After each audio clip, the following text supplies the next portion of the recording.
فَإِنْ آمَنُوا بِمِثْلِ مَا آمَنْتُمْ بِهِ فَقَدِ اهْتَدَوْا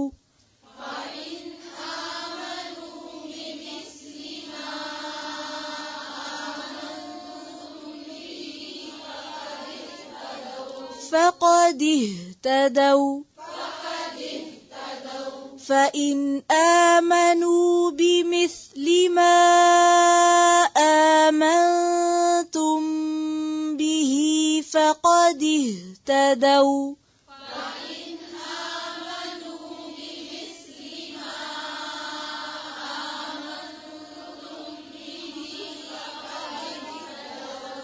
آمنتم به پھر سے اسی آیت کو پڑھیں، حمزہ کو واضح کریں اور زیر کو بھی.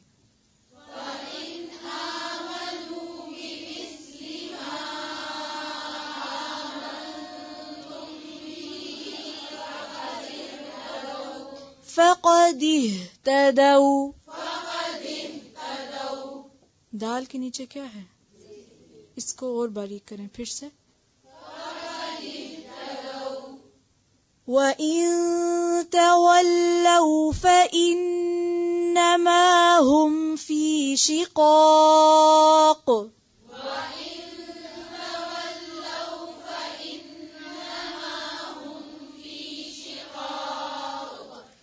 وَإِن تَوَلَّوْا فَإِنَّمَا هُمْ فِي شِقَاقٍ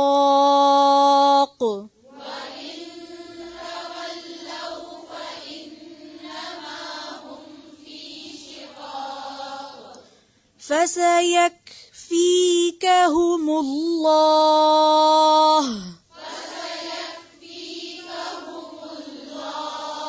فَسَيَكْفِيكَهُمُ اللَّهُ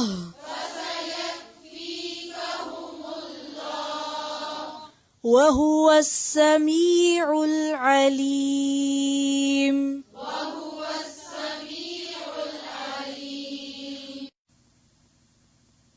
فَإِنْ آمَنُوا پھر اگر وہ ایمان لے آئیں، بِمِثْلِ مانند اس کے ما جو آمنتم ایمان لائے تم بہی ساتھ اس کے، فَقَدْ اهْتَدَوْا پس تحقیق وہ ہدایت پا گئے.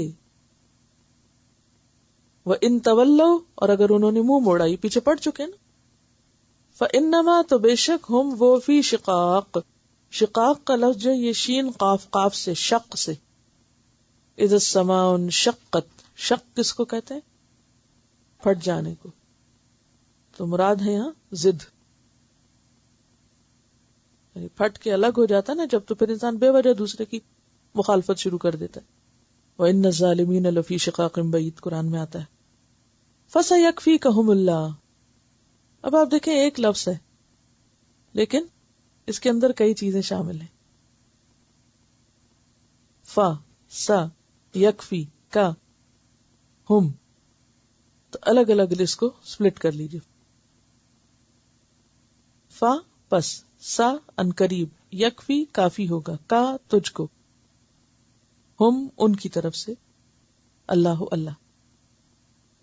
حضرت عثمان رضی اللہ تعالیٰ عنہ کی جب شہادت ہوئی تھی، وہ قرآن پڑھ رہے تھے اس وقت، اور ان کے خون کا جو چھینٹا تھا یا فوارہ تھا وہ اسی آیت پر آ کے پڑا تھا، اور وہ اب تک محفوظ ہے.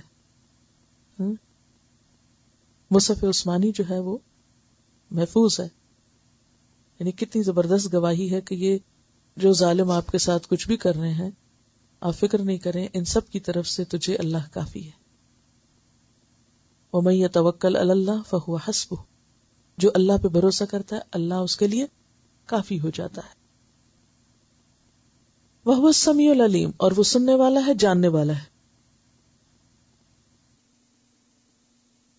فَإِنْ آمَنُوا پھر اگر وہ ایمان لائیں، وہ سے مراد یہود بھی ہیں، نصارہ بھی ہیں، اور سب لوگ آتے ہیں اس میں جو صحابہ کے علاوہ ہیں، ان کے دور میں اور قیامت تک.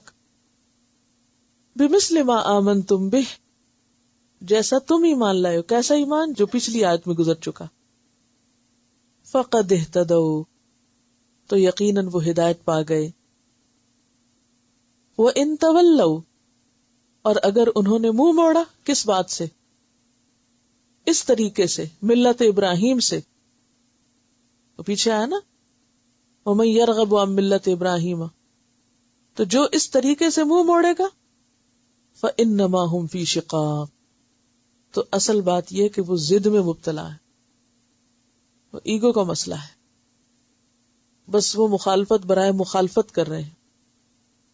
فَسَيَكْفِيكَهُمُ اللَّهُ، پس ان قریب کافی ہوگا آپ کو ان سب کی طرف سے اللہ.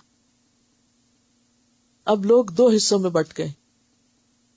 ایک گروہ ہے ان لوگوں کا جو الاسلام پر قائم ہے، جو تمام انبیاء پر اترا، اس پر چلنے والا ہے، اس کو ماننے والا ہے، اور ملت ابراہیم پر ہے. اور انسانوں کا دوسرا گروہ کون ہے؟ جو ملت ابراہیم یا ابراہیم کے طریقے کو چھوڑ کر، توحید کے طریقے کو چھوڑ کر، یا مغضوب علیہم میں شامل ہے یا پھر ضالین میں. اب بات صرف اتنی نہیں ہوتی نا، جب لوگ دو حصوں میں بٹ جاتے ہیں تو پھر اس کا نتیجہ کیا ہوتا ہے؟ اگلا سٹیپ کیا ہوتا ہے؟ جب پارٹی بازی ہوتی ہے تو پھر کیا ہوتا ہے؟ آپس کا ٹکراؤ شروع ہو جاتا.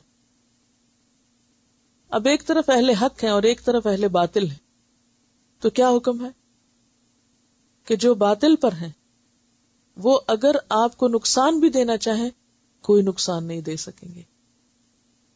فَسَيَكْفِيكَهُمُ اللَّهُ، کیونکہ اللہ کس کا ساتھ دیتا ہے؟ اہل حق کا ساتھ دیتا ہے.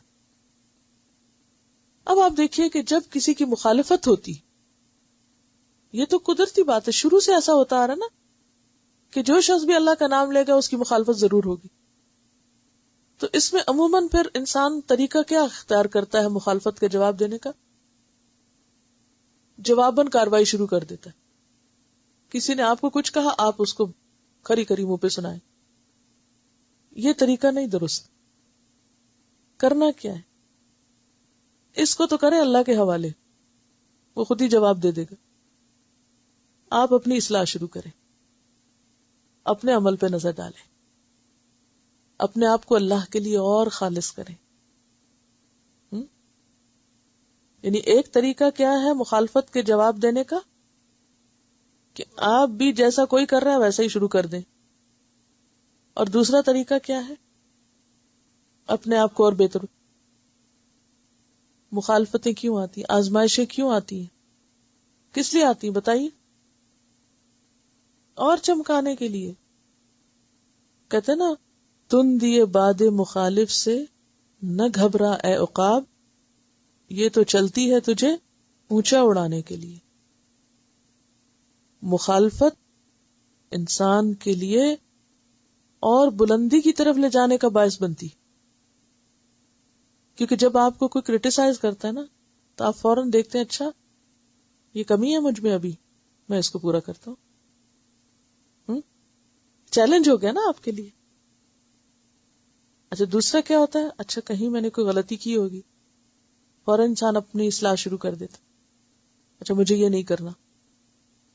ایک طرف وہ رب سے قریب ہو جاتا ہے وَاسْتَعِینُوا بِالصَّبْرِ وَالصَّلَاةِ کے ذریعے، اور دوسری طرف جس چیز کی طرف دشمن توجہ دلاتا ہے نا، جہاں دوست بھی نہیں توجہ دلاتے، انسان وہ بھی پورا کرنے لگتا ہے. تو مخالفت سے نہیں گھبرانا چاہیے، نہ خوف کھانا چاہیے. عربی کا ایک محاورہ ہے رب ضارۃ نافعۃ، بعض اوقات بظاہر نقصان پہنچانے والی چیزیں نفع مند ہوتی ہیں.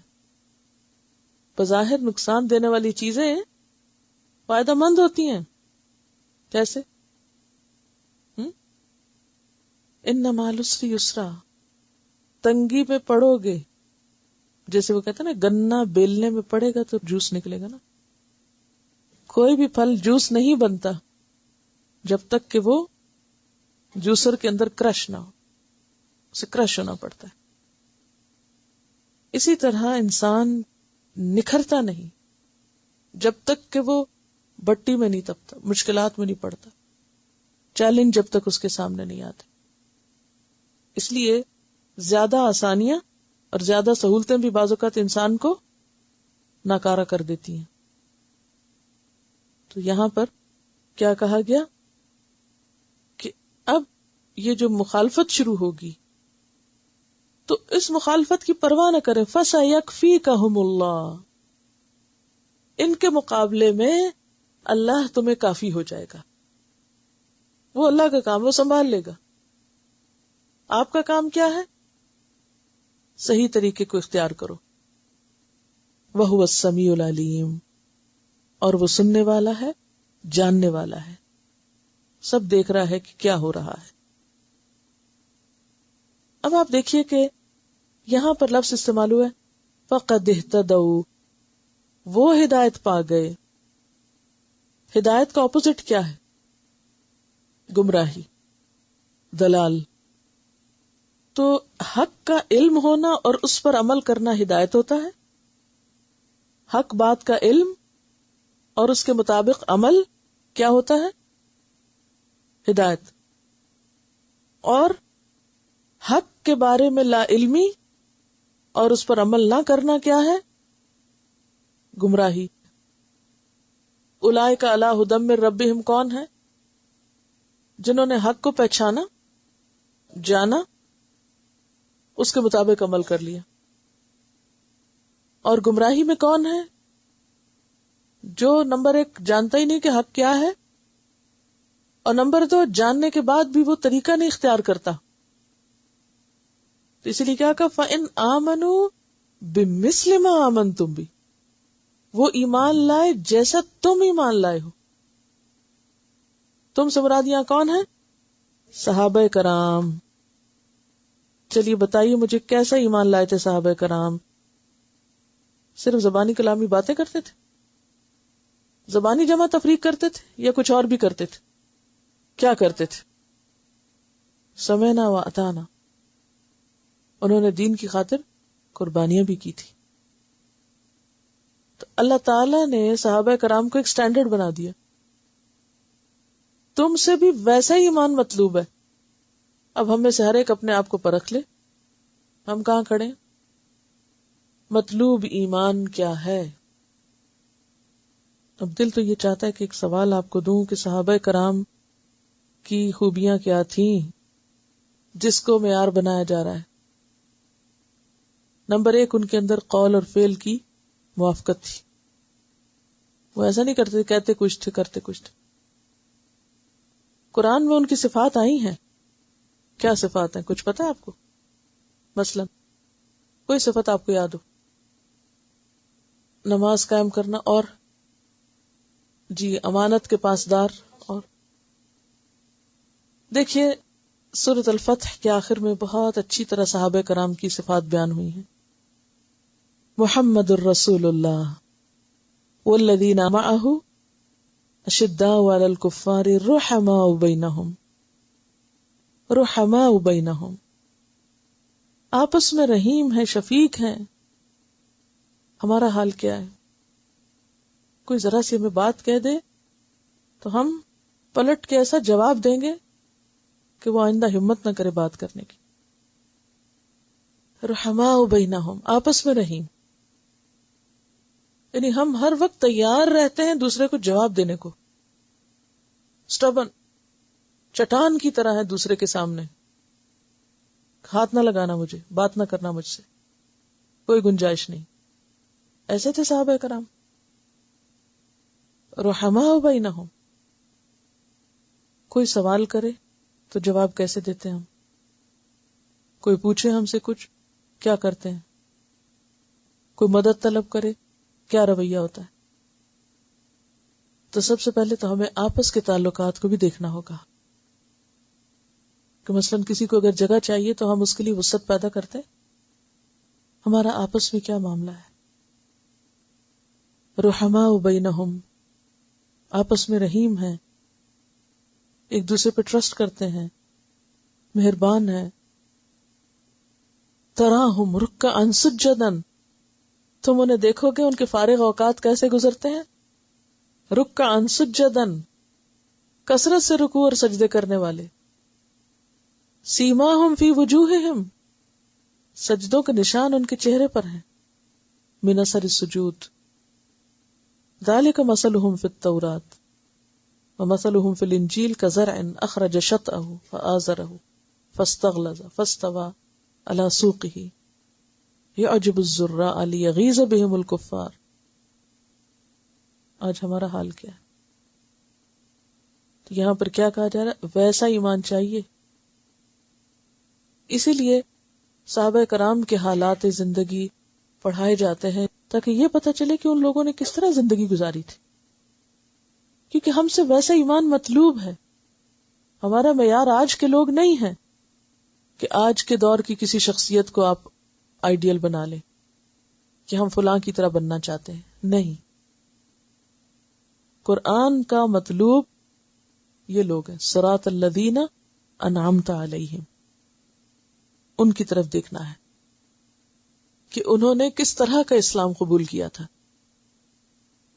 کیونکہ ہم سے یہ کہا جا رہا ہے کہ ہدایت یافتہ وہ ہے جو ویسا اسلام لائے، ویسا ایمان لائے. اور وہ اسلام کیا تھا؟ وہ پیوند کاری والا اسلام نہیں تھا، وہ پیچنگ نہیں تھی کہ سارا کچھ اپنی مرضی کے مطابق، زمانے کے طور طریقے کے مطابق، اور ایک پیچ دین کا بھی ساتھ لگا لیا. آج ہمارا حال کیا ہے؟ وہ ہمارے طریقے، رواج، رسمیں، کلچر اپنا اپنا ہے، اور اس کے ساتھ ہم نے ایک خانہ دین کا بھی رکھا ہوا ہے.